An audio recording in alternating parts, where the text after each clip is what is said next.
Anak, mag-iingat ka sa Manila ha. Marami daw manggagantyo doon. Habili ng ina ni Ashley bago umalis ang anak. Opo, Nay. At saka tatawagan ko po kayo agad sa cellphone pagdating ko doon. Magalang na sagot ng dalaga sa kanyang ina. O sige, kung magkita na kayo ni tiyang Emma mo, pakikumusta mo na lang ako kaagad ha. Bilin pa nito. Makakaasa ho kayo, inay. Hinalikan ni Ashley ang ina at ang amang nakaratay sa higaan, ang dahilan kung bakit kailangan niya magtrabaho.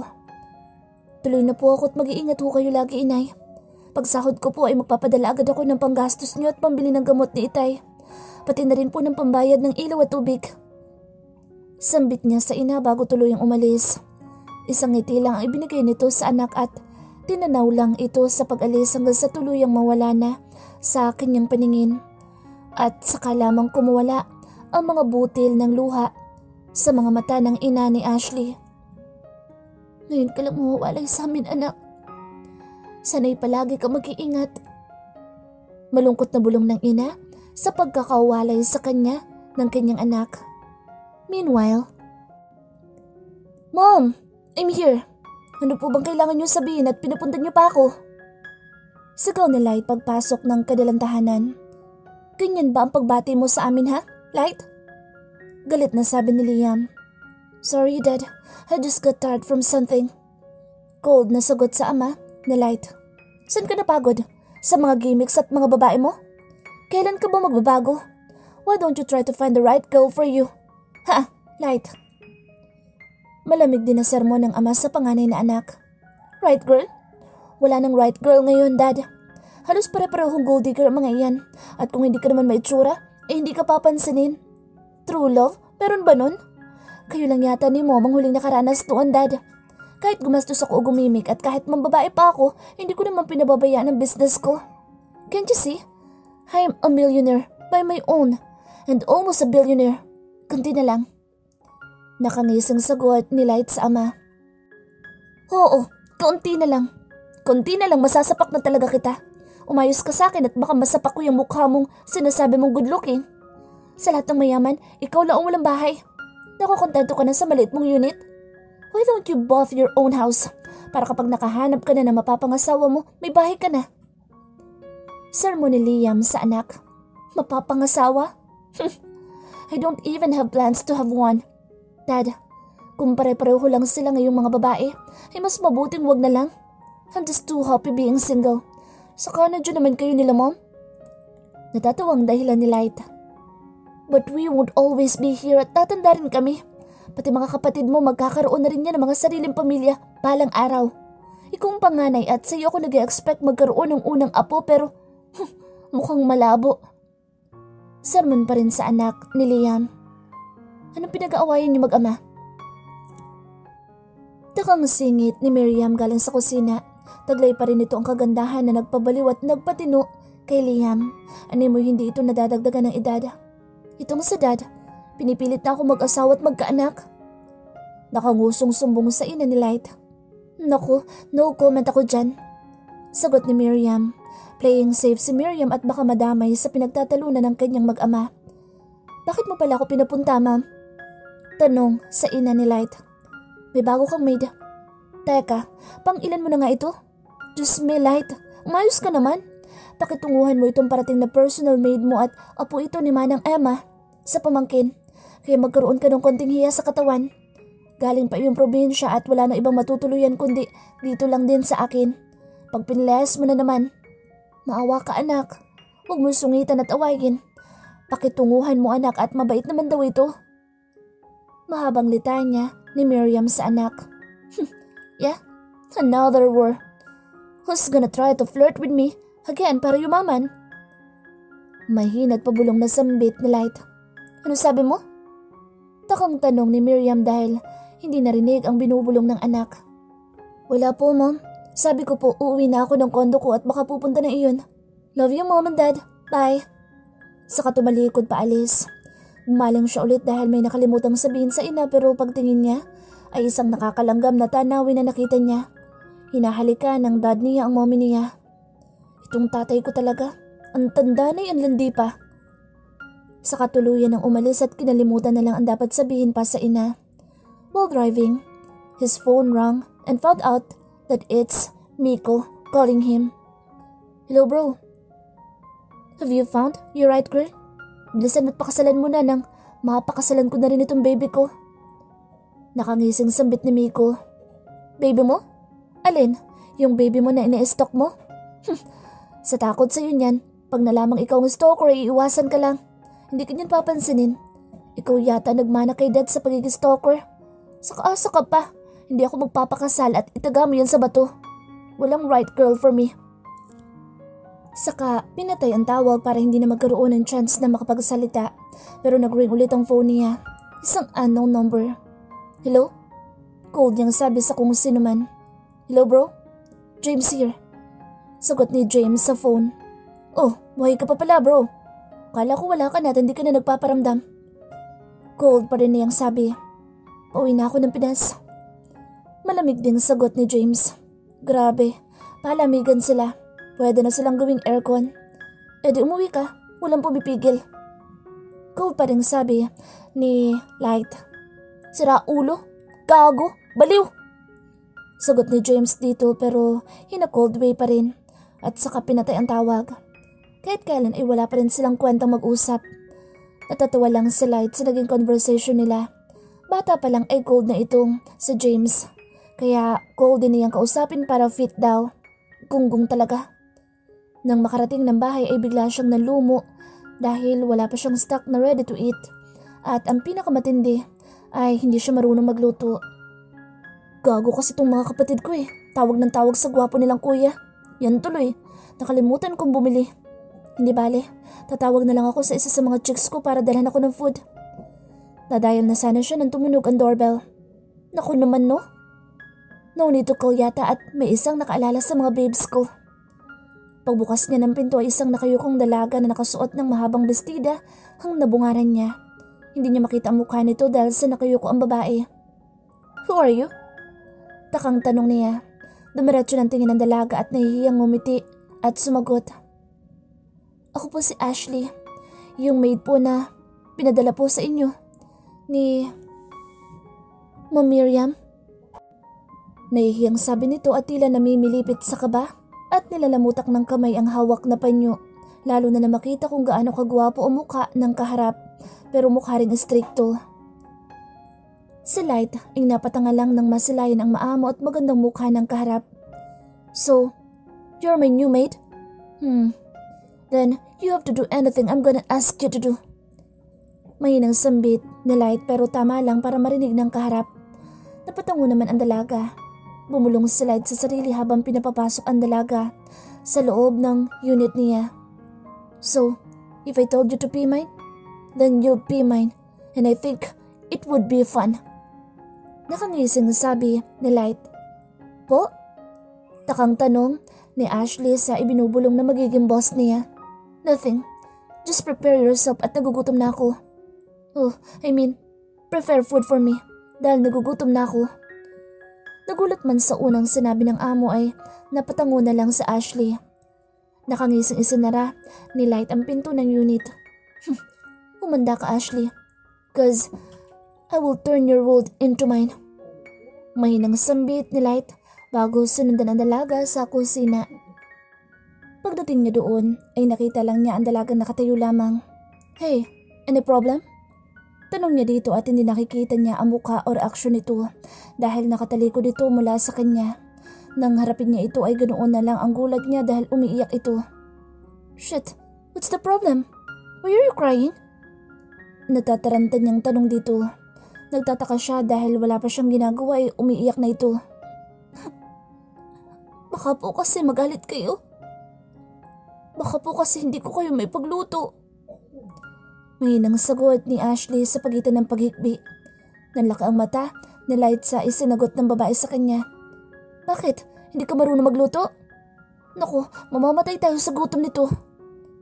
Nagtataka at nag-aalalang sabi ni Light. Kukuha na lang ang mommy niya, hindi pa marunong magluto. Eh siya nga mismo ang amo, hindi rin marunong eh. Baka ang gawin na lang nilang dalawa'y magtitigan. Nataranta naman ang babae sa sinabi niya at umiling. Hindi po. Marunong po ako magluto. Nakayukong sa kabi nito at tila nahihiya. Nagtaka lalo si Light. Bakit sabi mo baka hindi mo ako may pagluluto? Takang tanong ni Light. Kasi po, Tila nahihiya at ayaw sabihin ng dalaga. Bakit nga? Tila naiinis na sabi ni Light na nagpapitlag sa dalaga. Hindi po kasi ako marunong gumamit ng mga ganyang kasangkapan. Mahina't magalang na sagot ni Ashley. Sabay turo sa mga bagong kasangkapan ni Light sa kusina na sadyang ngayon lamang nakita ng dalaga. Napatanga si Light sa sinabi ng dalaga at tila nagloading pa sa utak niya ang mga sinasabi nito. Bigla siyang napangiti at pinigilang matawa. Pero kahit pinigilan niya, nakita pala ng dalaga ang kanyang reaksyon. Naiyak ulit itong nagsalita. Huwag niyo naman po sana akong pagtawanan. Pasensya na po kayo at wala po kasing ganyan sa probinsya. Sa katakot po akong gumamit, baka masira ako. Wala po kasi akong pambayad. Malungkot na paliwanag nito kay Light. Dahil dito'y naalarma si Light at napatigil sa pagngiti. Tumikim ito sandali at saka nagsalita. Okay, don't worry. I will teach you how to use all of those things. Mahinang sambit ni Light. Napangiti naman ang dalaga sa sinabi ng amo sa kanya. Sa ngiting iyon ay napatanga si Light at tila lahat ng anghel ay nag-awitan sa harap niya. At ilang segundo siyang nakatanga lang at nakatulala dito. Sir? Sir? Ano pong nangyayari sa inyo? Na-stroke po ba kayo? Nag-aalalang tanong ni Ashley at kumuha ng nakitang dyaryo saka ipinaypay sa amo niya na akala niya ay kung ano na nangyayari. Tila nagising naman si Light sa isang panaginip at saka ipinilig ang ulo. Stop it! Pigil niya sa ginagawa sa kanyang pagpaypay ng dalaga. Okay na po ba kayo? May sakit po ba kayo? Kaya kayo nagkaganoon? Madalas po ba yung mangyari sa inyo? Nag-aalalang tanong pa rin ni Ashley sa amo. Hindi, ngayon lang. Ay shit, bakit ko ba sinagot? Wala. Sige na. Magpalit ka muna ng pambahay at ako ang naiinitan dyan sa suot mo. Asig na binata sa kaharap para makaiwas sa tanong nito at tukoy na rin sa mahabang bestidang suot ng dalaga. Itinuro niya kung saan ang kwarto nito at inantay ito sa sala. Maya-maya pa'y lumabas na ito sa kwarto at napanganga si Light sa suot ng dalaga. Dahil kung mahaba ang suot nito kanina ay parang mas lalong lumala. The hell? Wala ka bang ibang pambahay? Tila naiinis niyang sabi dito. Ayaw niyang may kasamang ang maganda sa bahay parang mang lolang manamit. Pasensya na po pero ganito po kasi ang lahat ng pambahay kong damit. Nahihiyang sabi ng dalaga. Di kung pambahay mo yan. Sige, kahit yung mga panlakad mo na lang. Ani Light. Ayos lang po ba kung isuot ko yun? Mas mahaba po ho yun eh. Pero mas bago naman ho. Magalang at nahihiyang sagot ni Ashley. Don't you even have shorts and shirt? Naiinis man ay nagpipigil na napatanong na lang ulit si Light. Hindi po kasi ako pinagsusuot ni nanay ng ganoon at baka mabastos daw po ako. Magalang na sagot ulit ng dalaga. Oo, naiintindihan ko yun pero baka naman pwede kahit sa bahay mag-short ka man lang. Sabi ni Light. Mas lalong hindi ko po pwedeng gawin kasi. Nahihiyang sambit ni Ashley. Why? Kunot noong sabi ni Light. Kasi may kasama po akong ibang lalaki. Nahihiyang sagot ni Ashley. Dahan-dahang lumapit ang binata dito habang nakangisi na nagpapaatras naman sa dalaga. Nang makorner sa pader ang dalaga ay may na siyang bumulong sa isang tenga nito. Bakit? Iniisip mong babastusin kita? Well, prepare yourself at baka masigit pa doon ang gawin ko. Pero ang gusto kong ipaalam sa iyo ay hindi ka pwedeng bastusin ng iba. Dahil susubukan pa lang nilang gawin, meron ng libing ang nakahanda para sa kanila. If you doesn't know yet, I can kill all of this. Who dare to touch my property? And yes, I would definitely do that. Pero sa ngayon, parang awa mo na. Magpalit ka kung ayaw mong hubaran kita at buong araw ko lang pag-alagala sa bahay ko, wearing only your underwear. Mariin niyang bulong sa tenga ng dalaga at binigyan ito ng mabilis na halik sa pisngi. Oo nga pala, huwag mo kong ituring na iba dahil sisiguraduhin ko sa iyong paglipas ng ilang araw. Hindi na ako magiging iba sa iyo. Dito ka lang at may bibilhin lang ako. Huwag kang magpapapasok ng iba at baka makapatay ako. Naintindihan mo? Bulong ni Light kay Ashley. Nalilito man at kinakabahan sa sinasabi nito ay napatango na lang siya at napalaki ang mata nang bigyan siya ulit nito ng isang mabilis na halik sa labi. Nang makalabas ang lalaki ay nakatayo pa rin si Ashley kung saan siya iniwan ng binata. Nang maisip niya ang lahat ng sinabi nito ay napasilampak siya sa sahig at napatanong sa sarili. Diyos ko, ano ba itong napasukan ko? Kinakabahang tanong ng dalaga sa sarili. Ilang minuto lang ang lumipas ay bumalik ng binata na may dalang paper bags ng isang branded na damit. Wear this, pero binabalaan kita. Dito mo lang sa bahay ko pwedeng suotin yan. Naintindihan mo? Tangulang ang naging sagot ng dalaga. Mabilis siya nagpalit sa kwarto at nang makalabas ay napatango ang binata sa magandang tanawin sa kanyang harapan. Suot ni Ashley ang binili niya ditong damit. Napakaganda ng kutis ni Ashley, halatang inalagaan. Inumpisahan niyang ituro ang tamang paggamit ng mga kasangkapan dito. Nailang ang dalaga sa binata kaya sinabi niyang alam na niya ito at ito na ang bahala sa pagluluto. Habang nagluluto siya ay nasa sala ang lalaki habang nanonood ng TV nang biglang may nag-doorbell.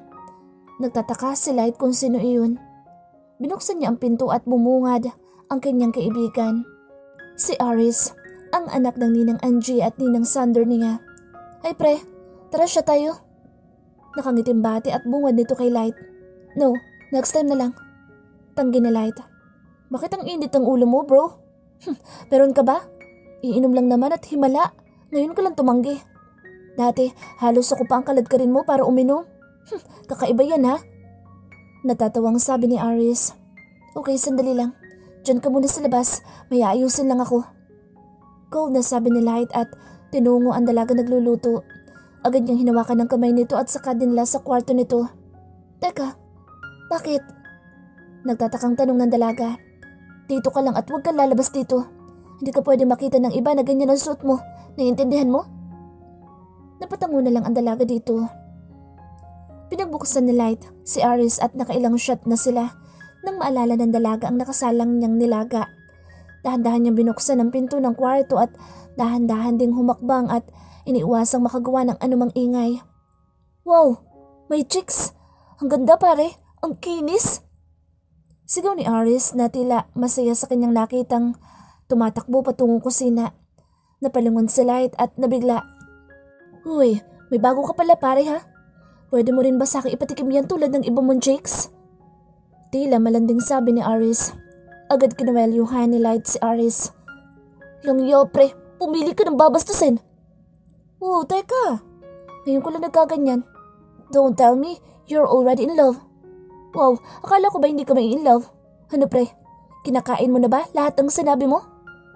Nang insultong sabit ni Aris. She's my dumb property. So stay away. And I'm not in love. I just don't want anyone to touch my dumb property. Kaya bago tayo magkabasagan ng muka, lumayas ka na. Nanggigigil na sabi ni Light. Okay, sige. Bye pretty girl. Tukoy nito kay Ashley na ngayon ay nakatanga sa kanila. Hindi ka ba titigil? Layas! Bulyaw niya kay Aris. Ito na nga. Hindi pala in love ha. Bye bye. Gawa kayo ng maraming baby. Ninong ako. Pasaway nitong sabi sa kalumayas. Patakbo sa takot na habulin na nanggigigil sa kanyang lalaki. Kasasara pa lang ng pinto ni Light at tutunguhin na sana si Ashley para pagalitan nang may nag-doorbell ulit. Shit, sino na naman to? Nainis niyang sabi. Pagbukas ay bumungad ang nakakalokong ngiti ni Miko. Hey bro, balita ko may bago kang maid. Ano, maganda ba? Nakangising sabi nito. Shit, get lost! Saka nito sinaraduhan ang pinto. Agad niyang nilapitan si Ashley. You! Hindi ka marunong sumunod ha? Alam mo ba ang ginagawa ko sa mga babae na sumusuway sa akin? Umiling lang si Ashley habang naluluha. I'm sorry. Pinatay ko lang naman yung kalan baka kasi magkasunog. Pero pinatay ko na. Babalik na lang ulit ako sa kwarto. Nahihintakutang paliwanag ng dalaga at akmang tatalikod na sana nang hinatak siya ng binata. Binitbit ito ng binata at dinala sa sofa saka inihiga. Agad niya itong dinaganan. This is what I do to them. Bulong ni Light sa tenga ni Ashley saka sinunggaban ng halik ang mga labi ng dalaga na nagpalaki ng mata nito. Ito ang naka-first kiss sa kanya kanina at talagang na-shock siya, lalo sa ginagawa nito sa kanya ngayon. Sinubukan niyang pumalag pero sadyang malakas at mabigat ang lalaki, kaya hindi niya ito kaya. Ilang saglit pa ay nagugustuhan na niyang ginagawa nito sa kanya. Lumalim ang kanilang halik at natuto na si Ashley sa mga halik ni Light. Ngunit bigla silang napatigil nang bigla na naman tumunog ang doorbell. Napamura si Light. "Damn that doorbell! Ipatatanggal ko na talaga yung buwisit na yan!" Galit na sabi ni Light. Si Ashley naman ay tila binuhusan ng malamig na tubig at napabalik sa huwisyo. Biglang inayos ni Ashley ang sarili at nais na ring away ng sarili dahil nagpatangay siya sa kanyang magaling na amo. Galit na binuksan ni Light ang pinto at nang makita ulit ang kapatid na nakangiti ay bubulyuan sana ito. Nang bigla ring sumulpot ang ina na may dalang tray ng pagkain na may balot na foil. Hindi malaman ni Light ang gagawin dahil hindi niya kayang pagtabuyan ng ina. "Mom, pwedeng next time na lang kasi kayo? May ginagawa pa ako." Masuyo niya sabi sa ina. "So, ganyan mo ba pagtatabuyan ng nanay mo?" Cold na sambit ni Liam na nakasunod pala sa mga ito. Tila sinakluban si Light ng langit at lupa. "Shit, anong laban ko sa tatay ko?" Bulong ni Light sa sarili. Wala siyang nagawa kundi papasugin ito. Habang si Miko ay nakangisang pumasok, ay pasimpin niya itong sinuntok sa tagiliran dahil ito ang huling pumasok. "Kung sinuswerte ka nga naman oh." Reklamo ni Light sa sarili saka isinara ang pinto. Pagkatapos papasukin ang mga hindi inaasahang bisita, ay hinanap ni Light si Ashley dahil wala na ito sa sala. Sinilip niya ito sa kusina ngunit wala rin ito doon.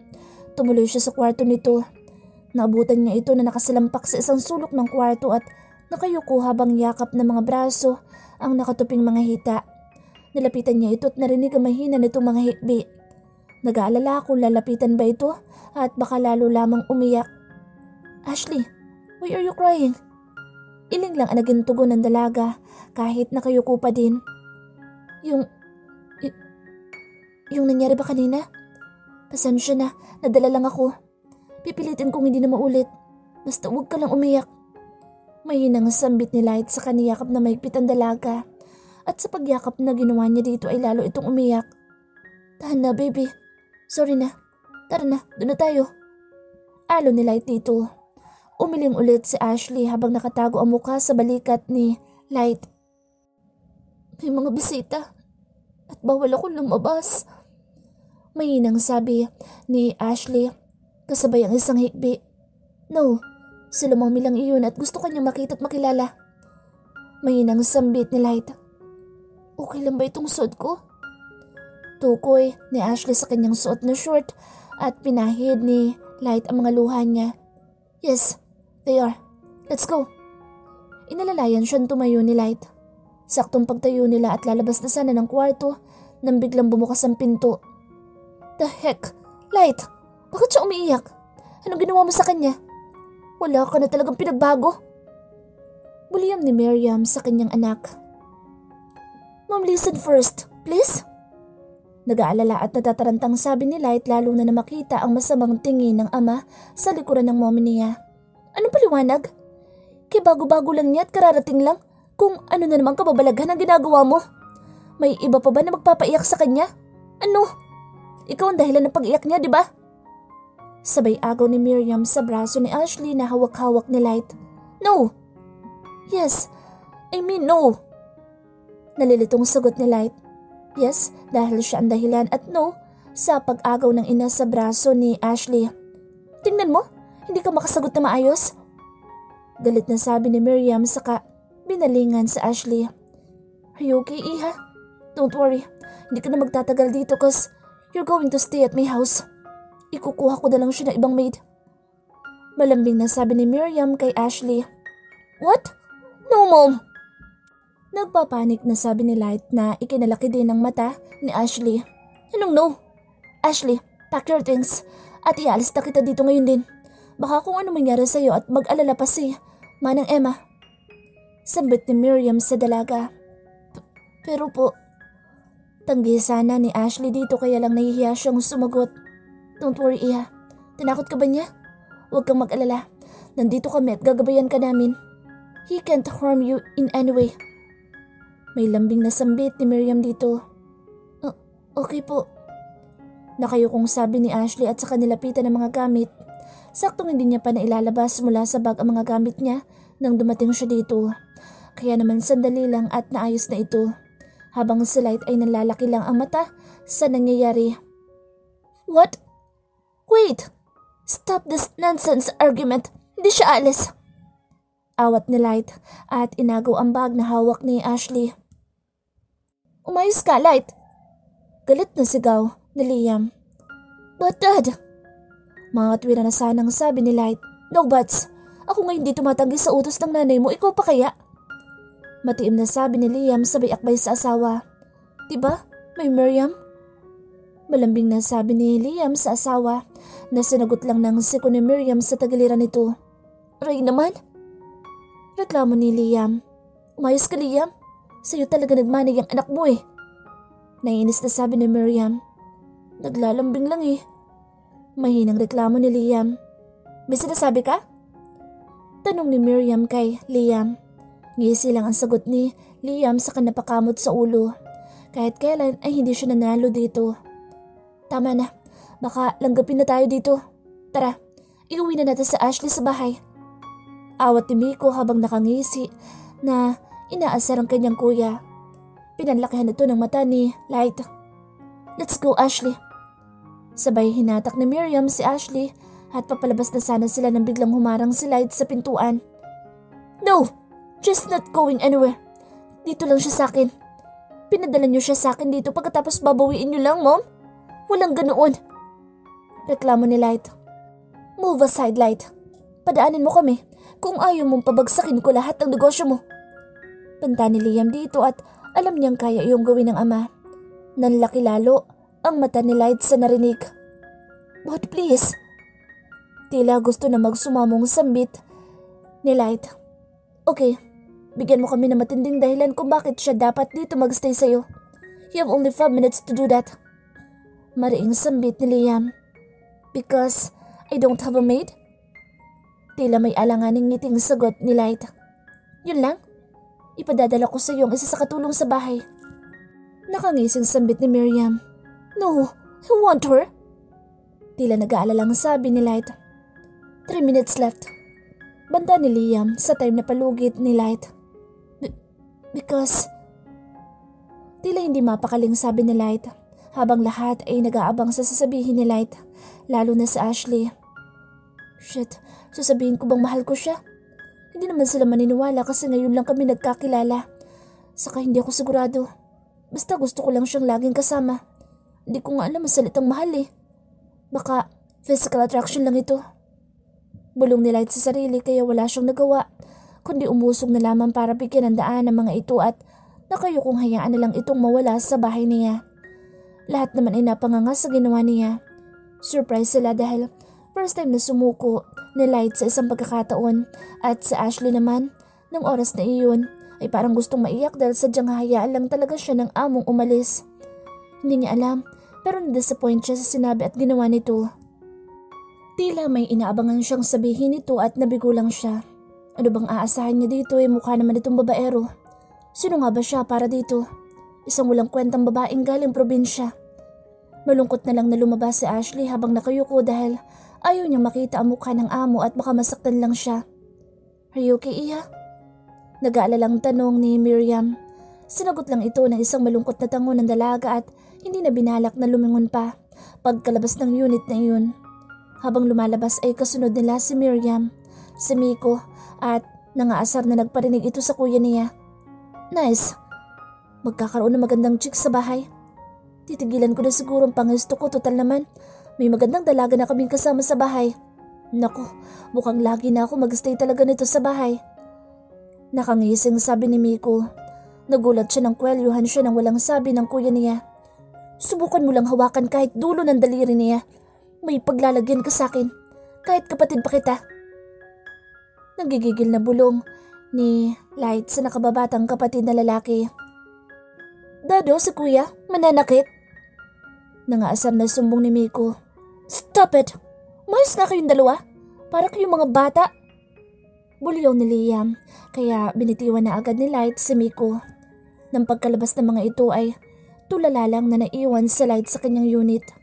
Nang ma-realize ang nangyari ay nagsisigaw ito at binalibag ang mahawakan. How can I let her go like that? Paulit-ulit na tanong ni Light sa sarili.